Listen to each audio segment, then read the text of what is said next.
Buenos días. Bueno, con un gusto estar compartiendo otra vez con personas de la Universidad de Córdoba, de la cual tengo muy gratos recuerdos. Entonces, muchas gracias por estar atentos a la exposición de hoy. Como ya le dijo la compañera, lo que les voy a hablar hoy es sobre los elementos básicos para el diseño de exámenes en el campo de las ciencias exactas. Entonces, mi presentación tiene como objetivo discutir un poco sobre cuáles son las etapas que se deben seguir para construir un examen en el campo de las ciencias exactas. Entonces, yo les voy a conversar un poco cuáles son esas etapas y luego vamos a discutir un poco de qué trata cada una de ellas y por qué son tan importantes seguirlas de una manera bien rigurosa, ¿verdad? Bien cuidadosa con los detalles. ¿Ok? En particular, tenemos 5 etapas básicas para elaborar un examen en el campo de las ciencias básicas. Primero que todo es definir qué y para qué se va a evaluar en el examen. Esa será la primera etapa. Antes de comenzar un examen, tenemos que tener esta primera etapa bien clara. Luego seguiría la especificación de los contenidos. Seguidamente, la especificación de la estructura del examen. En cuarto lugar, la elaboración de las preguntas y en último lugar, el análisis crítico de las preguntas. Estas serían las 5 fases para poder construir un examen que se debe desarrollar, que se va a aplicar en el campo de las ciencias exactas. Entonces, aquí hay unas particularidades específicas para este campo. Entonces, hablemos un poco de la primera etapa, que es definir qué y para qué se va a evaluar en un examen de aula. ¿Ok? Bueno, es uno de los detalles más importantes en la construcción de cualquier examen, de cualquier tipo, ya sea psicológico o sea un examen de aula, definir el qué es lo que vamos a evaluar en el examen de aula. Y bueno, aquí ya yo les tengo cuál es el qué, pero tal vez uno debería hacer la reflexión internamente, ¿qué es lo que yo estoy evaluando en un examen de mi curso? Y esa es una de las cosas como más importantes que se deben discutir, porque muchas veces se hace un examen sin saber qué es lo que se va a evaluar en el curso, en el examen. El qué de un examen de aula es el alcance de algunos objetivos del curso. Simplemente es eso. Entonces, a la hora de desarrollar un examen, el curso ya tiene que tener los objetivos muy, muy claros.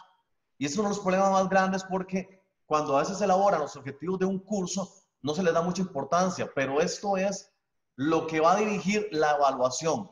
Y eso es lo que va a hacer que los estudiantes tengan muy claro qué es lo que se quiere. Y cuando uno tiene muy claro qué es el curso, cuál es el qué del curso, cuáles son los objetivos del curso, uno siempre va redireccionando el curso hacia esos objetivos.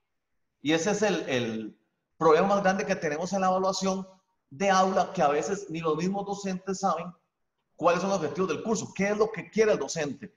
El objetivo no es solamente algo que yo escribo en el papel por seguir unos rubros que me exigen para elaborar el documento con el cual se empieza un curso. El objetivo es lo que va a dirigir el curso y realmente es muy importante porque eso también va a dirigir la evaluación. Entonces, cuando tenemos muy claro cuáles son los objetivos del curso, tenemos muy claro qué es la materia que se da en el curso y tenemos muy claro qué es lo que vamos a evaluar en ese curso, en ese examen. Entonces, eso es lo primero, tener muy claro qué es eso de la evaluación, el qué es el alcance de los objetivos del curso. Eso es lo que yo voy a medir, no voy a medir otra cosa. A mí solo me interesa ver si mis estudiantes en el examen reflejan que lograron los objetivos del curso. No tengo que pensar en otras cosas. Por ejemplo, en los exámenes de aula se evalúan demasiadas cosas que van, muchas veces que dejan de lado los objetivos del curso. Como ustedes pueden ver en la viñeta de abajo, donde dice la mayoría de las veces el qué de las pruebas de aula no incluye, evidentemente no incluye en los objetivos del curso la habilidad o la suerte para descifrar las preguntas preferidas del docente. Y vean, estos son los problemas más grandes que tenemos en la evaluación. En ciencias exactas, bueno, yo trabajo en el campo de la matemática, que muchas veces los estudiantes no saben qué estudiar, porque los objetivos del curso no están claros, el docente habla de muchas cosas y nunca, y no hace énfasis de recordar, recuerden que el objetivo del curso es tal, y entonces cuando llegan al examen no saben qué es lo que se quiere en ese curso.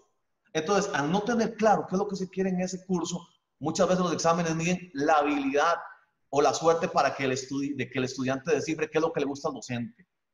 Y muchas veces, muchos estudiantes buenos que podrían alcanzar los objetivos del curso no lo logran porque al no tener claro qué es lo que se quiere en el curso, divagan estudiando un montón de cosas. Divagan estudiando tantas cosas que habla uno como docente. Digamos, yo me pongo en el caso mío, yo en mis clases hablo desde matemática del curso, pero también a veces me desvío por ya demostraciones de los teoremas que enseño, o ya me desvío por aplicaciones, o me desvío en algunos momentos hasta por la realidad social de Costa Rica. Entonces, son muchas cosas que hablo, pero siempre tengo que tenerles claro, el objetivo del curso es tal cosa y esto es lo que va a estar en el examen. Entonces, al tener muy claro eso, la evaluación va a ser una evaluación justa. Pero ese es el problema más grande, el que muchas veces no se tiene muy presente. ¿Qué otras cosas no incluye el qué de los exámenes del aula? No incluye la velocidad de respuesta. Muchas veces nuestros exámenes son exámenes donde se da un tiempo muy corto para la cantidad de contenidos que se evalúan en ese examen. Entonces, a veces medimos velocidad de respuesta y el objetivo del curso no es que el estudiante sea veloz resolviendo un problema. Ese no es el objetivo del curso. Tenemos que quitarnos esas creencias que nos inundan a los docentes de que tenemos que poner las cosas difíciles en el examen a la gente. Eso es un pensamiento arcaico que ya tenemos que ir eliminando. ¿Para qué tenemos que limitar tanto el tiempo? Tratemos de dar siempre un tiempo holgado para que la gente pueda fluir. Tampoco el examen un examen debe medir resistencia al agotamiento mental, que muchas veces los exámenes están llenos de preguntas y preguntas y preguntas y queremos evaluar todo y al final ya dejamos de evaluar si la persona alcanza los objetivos del curso y lo que estamos haciendo es evaluando si la persona es capaz de mantenerse con la mente ahí en el examen a pesar del cansancio. Y otra cosa importante, que yo lo veo porque soy del área de matemática, ¿cómo nos cuesta entender de que un examen de aula no es para medir genialidad? El examen es para medir si alcanzamos los objetivos del curso. Si algún objetivo del curso tendría que ver con la genialidad, como nos pasa en el campo, la matemática pura en algunos cursos, la genialidad no se mide en un examen. Que esto se le ocurra una idea grandiosa, en un examen no se va a dar porque es una condición de estrés, una condición de contratiempo, una condición de hasta un ambiente súper militar, hay todos en filas, vigilándolos. La genialidad podría medirse en otras evaluaciones como una tarea, se podría medir en un proyecto, pero en un examen no es para medir genialidad. Eso tenemos que tenerlo presente, que son los problemas grandes, que a veces ponemos ejemplos, ejercicios en las preguntas para medir genialidad y eso no es el examen. Entonces, primera etapa, definir qué es lo que se va a evaluar en un examen y definir el para qué. Les recuerdo, el para qué de un examen es simplemente en función de lo del curso. O sea, para determinar si una persona aprueba el curso. Es para eso, no es para otra cosa. Y es decir, si es para aprobar el curso, es para determinar si la persona posee los conocimientos que el curso demanda para el perfil profesional. Entonces, esto también nos debe guiar en la evaluación, porque a veces nos queremos ir muy, muy, muy arriba en los contenidos y tal vez eso no es necesario para el perfil profesional que estamos pensando. Entonces, siempre hay que tener presente qué quiero y para qué quiero.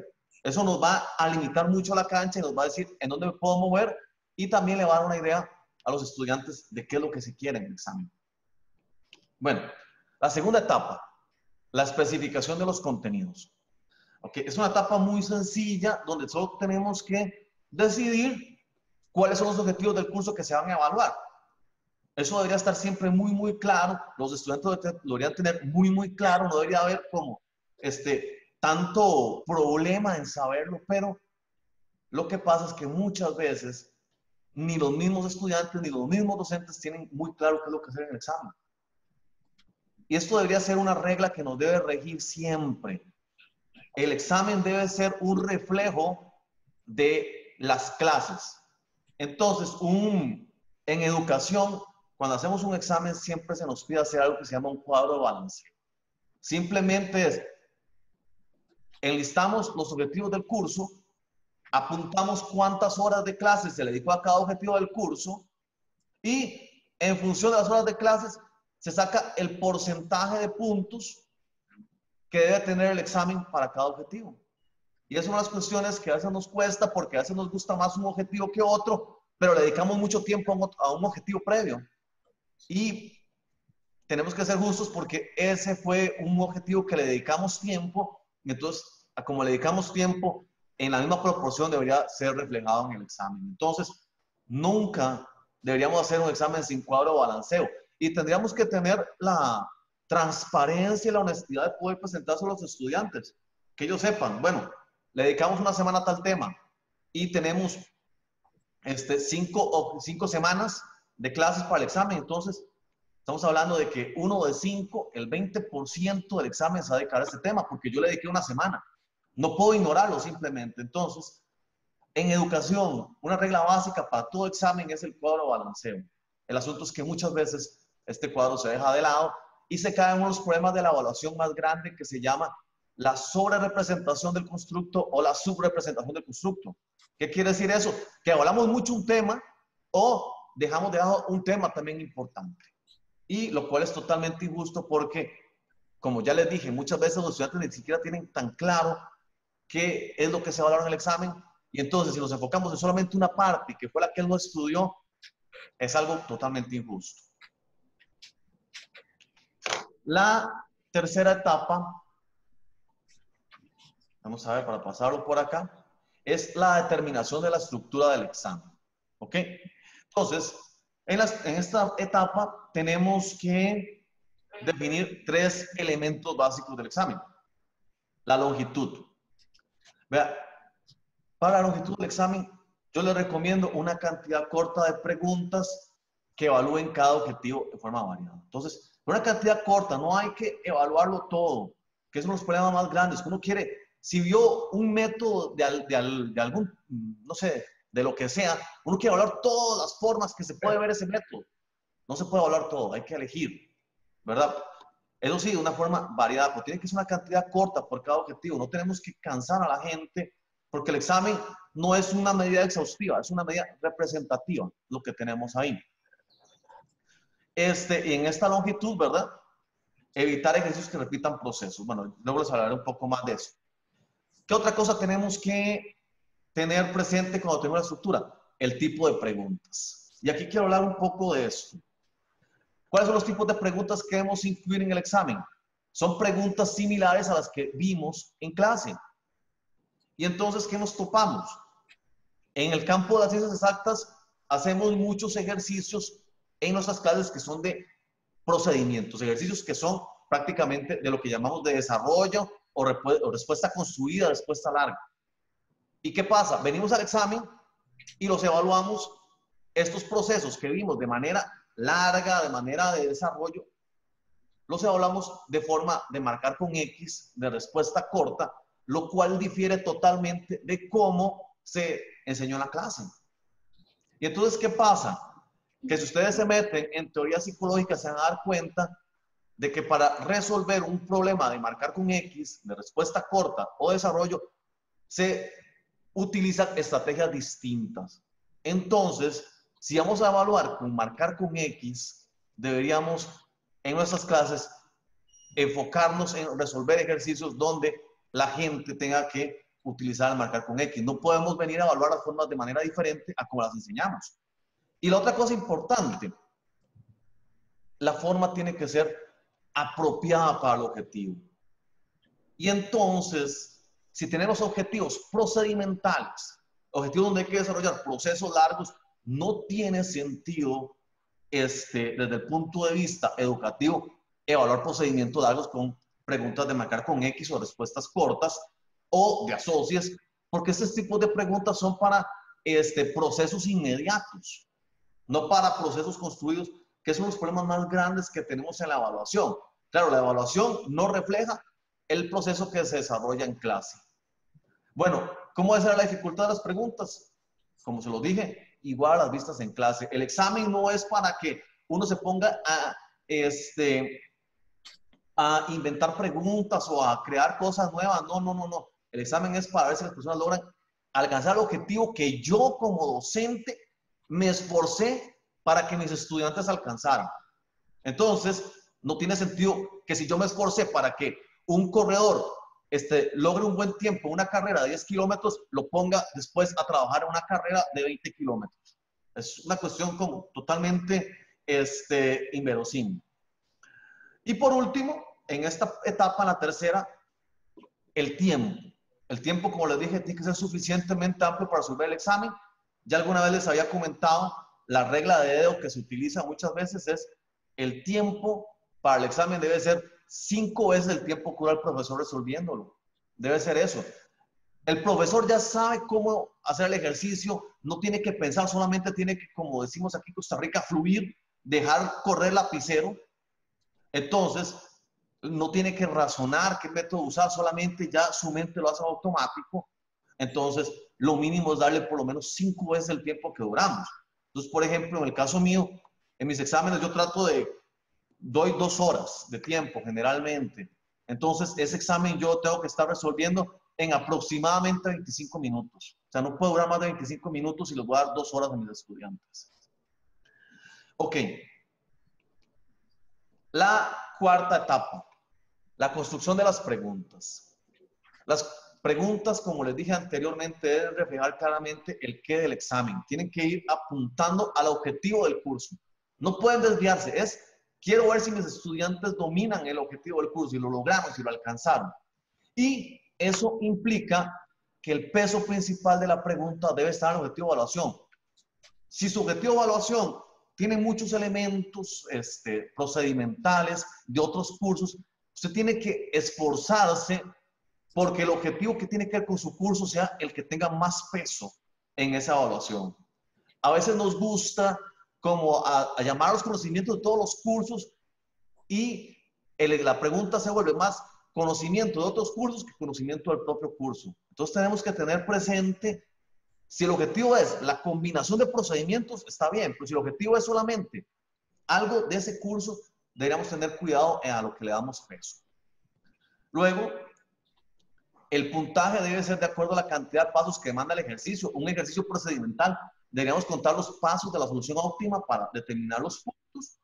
Y en las preguntas también debo especificar claramente cuál es el problema al que debo dar respuesta al ejercicio. Esos son los problemas más grandes que tenemos en los exámenes.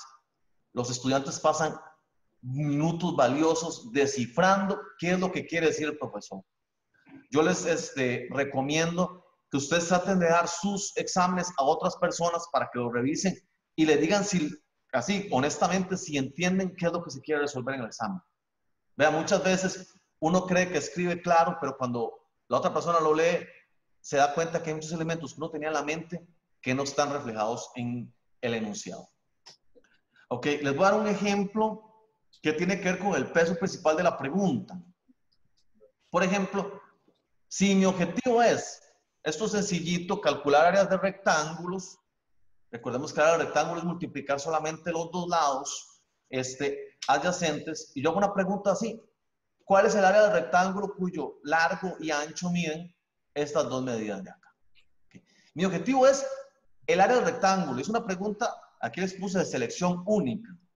Entonces, vean que la respuesta 1 de acá es una pregunta, es una respuesta que no es simplemente el primero, perdón, por este. No es simplemente esto en la respuesta 1, sino que hay que hacer un proceso algebraico para llegar a esta solución.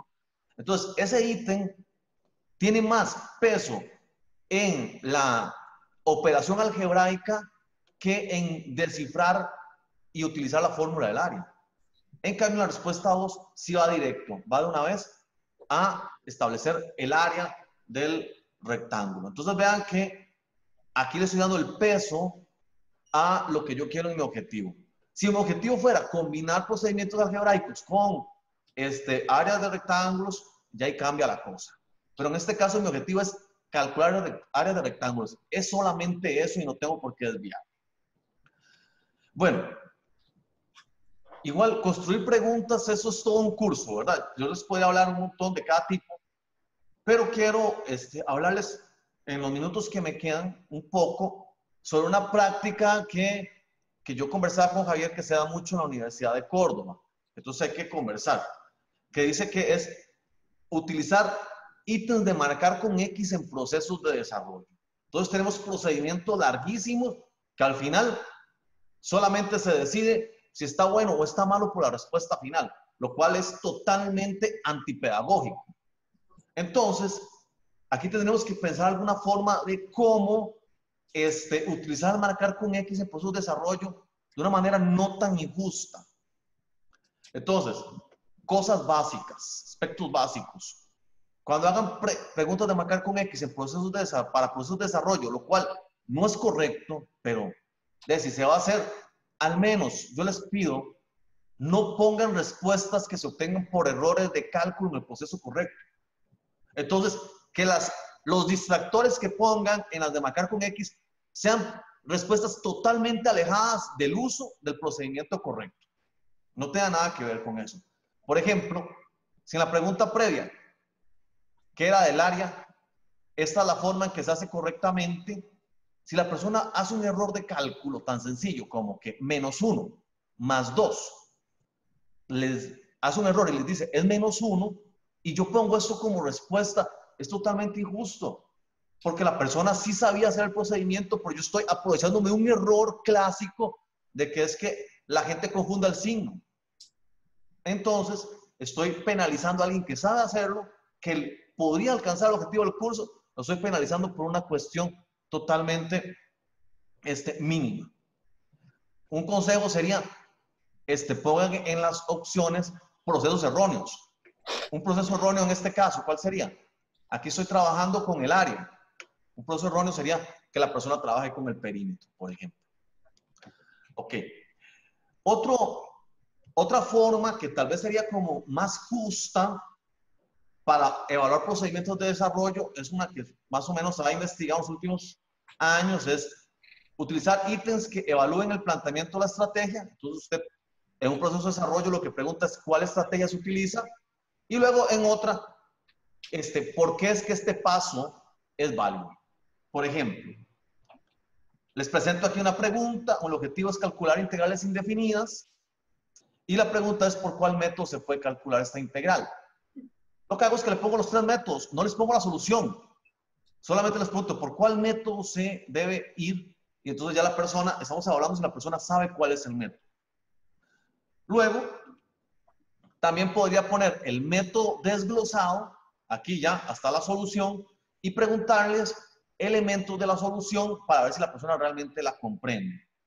Entonces, la primera pregunta es cuál es el método de integración que se está utilizando. Luego, las siguientes 2 preguntas, quién es su y quién es sube en este método. Y por último, ya con base en una aproximación a la solución, cuál sería el valor final de esta integral. Noten que esta es una pregunta clásica de marcar con X que se utiliza en cursos de matemática, pero tiene muchos pasos. Entonces la gente le da un puntaje de 1, cuando realmente podríamos estar hablando bien de 5 pasos. Y la pregunta debería valer 5 puntos y no 1. Y mucha gente está perdiendo la pregunta por un error al puro final, cuando la persona sí sabía hacer el problema. La última etapa, ya para culminar, sería cuando ya tenemos las preguntas construidas, hacemos un análisis crítico de las preguntas para revisar si realmente están bien hechas. Entonces, ¿qué tengo que verificar? Que las preguntas respondan al qué. Que las preguntas sean, esto me permite ver si el estudiante alcanza los objetivos del curso. Si no me lo permite, se tiene que ir esa pregunta. Estas preguntas en el para qué son necesarias para una persona de esta formación. Otra cosa que tengo que revisar, las preguntas no caigan en elementos complejos ajenos a los objetivos del curso. O sea, que el peso de las preguntas siempre sea el objetivo del curso. Si se utilizan elementos de otros cursos que no tienen que ver con el objetivo de nosotros, que sea mínimo. El peso siempre tiene que ser el del objetivo. Que no haya repetición de procesos, no se vale penalizar a la gente por las mismas cosas que no saben. Luego, que la cantidad de pasos coincida con la cantidad de puntos otorgada. Y finalmente, que cuando revisar, obviamente, el tiempo tomado en la solución. ¿Ok? Entonces, para finalizar, palabras claves de esta exposición de construcción de exámenes. Enfoque, Tener muy claro qué es lo que se quiere evaluar. Transparencia. Que todos tengamos muy claro, el profesor y los estudiantes, qué es lo que se va a evaluar. Cuánto porcentaje de cada cosa. Tener muy claro qué es eso, que sea transparente. Coherencia. Que el examen refleje lo que se ve en el curso. No se vale, nunca se va a valer ver cosas que no tienen que no se han visto en clases. El examen es para ver si se alcanzan los objetivos de aprendizaje de un curso, en el caso de exámenes de aula. Justicia, que realmente las preguntas den la cantidad de puntos que la persona merece en cada pregunta. Y por último, les dejo ahí 2 consejos que no me va a dar tiempo de trabajar acá. Tratemos de fomentar un ambiente propicio para que a las personas les vaya bien el examen, tanto desde que somos profesores, desde que estamos en el aula dando clases, en el día del examen y luego cuando les damos el examen. Siempre un ambiente agradable. El examen es para chicos, es para que ustedes demuestren que saben. El examen no es para que la gente se quede, es para que la gente demuestre si sabe o no sabe. Yo no, como docente, decirle a los estudiantes, mi meta no es que se queden, mi meta es que ustedes logren interiorizar los objetivos del curso. No tiene nada de malo. Y recuerden esto, aunque a los docentes les duela, muchas veces nos duela, no tiene nada de malo que nos pasen todos los estudiantes. Porque muchas veces por eso es que las personas hacen exámenes tan distintos y tan misteriosos que nadie sabe qué es lo que va a salir. Porque no quieren que perder su reputación de que la gente le cuesta el curso. Es que la idea no es que la gente le cueste, la idea es que la gente aprenda. Y eso es lo que muchas veces los profesores no tienen claro en esa relación docencia-evaluación. Y por último, el examen siempre se tiene que evaluar con una guía de calificación. Se tiene que revisar con una guía de calificación. Tener muy claro qué le va a dar usted a cada paso, cuánto puntaje. Y bueno, eso sería todo. Entonces, los pasos para poder construir el examen. Muchas gracias. Pura vida aquí desde Costa Rica.